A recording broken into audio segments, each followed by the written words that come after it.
Hello everyone! Ayan, pagkatapos ng ulan, ito ang ang weather. So, madilim pa rin doon. Ang kalangitan ay sobrang dilim at sobrang dark. So, sa banda na yon, ayan, I'm sure umuulan doon. So, may bagyo po kasi dito ngayon sa UAE. Tingnan nyo mga kalangga, oh. So dark. So, gloomy ng panahon. So, tingnan nyo ang kalangitan at ang weather dito sa UAE. Sobrang dark. Yan. After ng malakas na ulan, yan ang weather.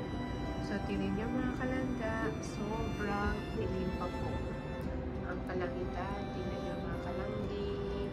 Ayan, shout out sa team Solid Kalangga.